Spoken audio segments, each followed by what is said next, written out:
My name is Salman Hamid, and I'm Assistant Professor of Integrated Science and Humanities at Hampshire College. I'm Kevin Anderson. I teach courses in film and anthropology at the University of Massachusetts, and this is Film Autopsy. Somewhere in the valley, there is a woman living in a basement. She's actually amassing followers, these people who believe that she'll lead them to salvation or whatever. And yes, she's dangerous, but we have to see this thing through all the way. Hello, and welcome to a film autopsy of a new film called The Sound of My Voice. Written and directed by Zal Betmanglij, and then co-written and starring Brit Marling, who is the new indie darling. She was also in Another Earth, another film that we did an autopsy of.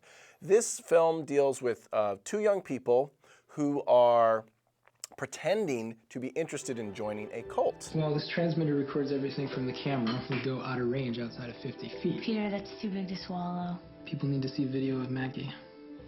No way. And they're actually interested in doing an expose on this cult. And so the film itself becomes a little bit of an expose into cult life. But as the film goes on and as these people become kind of more intimately involved with this cult, they start to second guess what they believe and what they had immediately discounted from the very beginning. It is a very intriguing film. I found it compelling all the way through. Salman, you feel similarly? Well, so the main character, Brit Marling, who co-wrote this film. So she plays kind of a cult leader, and it's not clear whether she's exactly the cult leader or not. And yeah, that's what I was saying, because she claims that she has come from the future. You see, the anchor is the sign of a traveler, and the number 54 refers to where I come from. 2054. Your future. Yeah. And she's come back because there is some civil war going on in 2054, and she's come back. So basically to teach them survival skills. Right. This is how I've come back in time to help you learn how to survive the civil war. Right, and that's the only thing. So it's not like Terminator, for example, where you also see... It's a lot like Terminator. It's where you also see the future scenes. All we have is her word for that. Like, that's all we know about that. Now, but the rest of the film, this is not a high-tech film, high-budget film. This is a very low-key. The film is set sort of like pretty much mostly takes place in a basement. Somebody's house. That's really boring. But however, but that's the key thing. I think the movie was gripping because the way narrative worked. I didn't know where the movie was going. I didn't even know what genre this movie is in, and I still don't know. I mean, I think it almost, and this is something that we can talk about, whether this should be considered a science fiction film or not. I mean, it kind of plays with the genre, right, and it leaves open the door. And we don't want to give anything away from that. But I think it is one of those films where I don't know.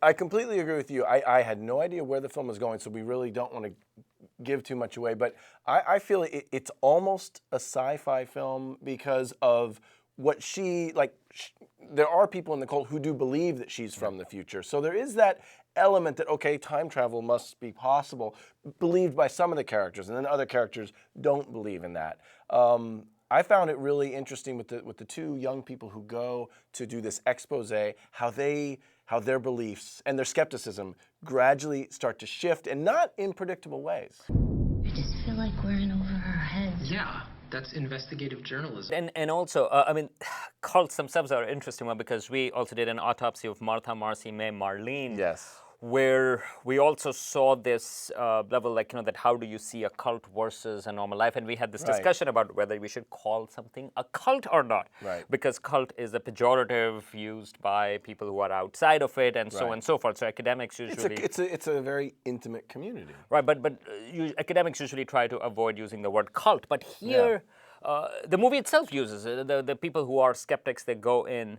But then, as we've mentioned, things don't go exactly how they plan. Things move differently. And I think the strength of the story lies in the psychology of both the cult members and the skeptics. And it leaves us thinking, I don't know where things are going. Maggie will see you. I need you to bring her to me. I don't understand. I think we should go to the police. We don't know who these people are, what they're capable of. Now, Another Earth, which Also starred Britt Marlin, and she co-wrote that and she as well. co-wrote that, and I think she co-directed that one also. No, maybe she just co-wrote that. Yeah, Another co-wrote Earth.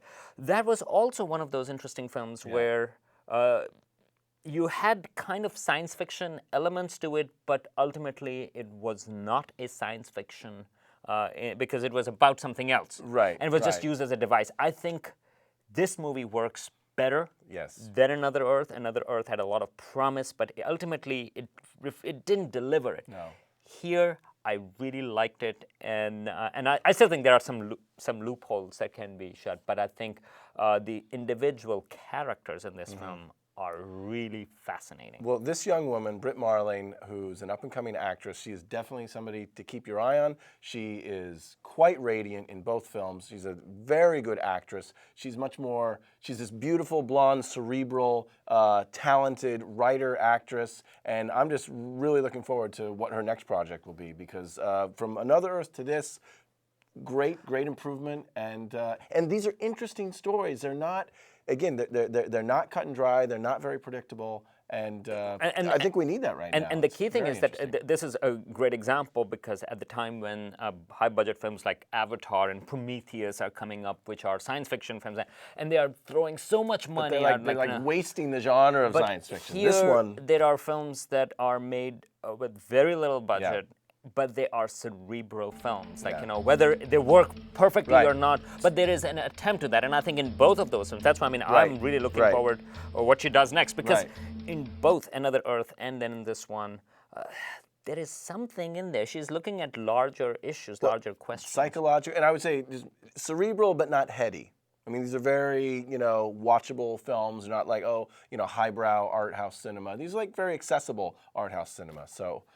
And small roles by, there is a young girl who plays in there who's just a mysterious, what is she doing? Her father we don't know why he's doing what, and lot then of there is an ambiguity. FBI agent in there.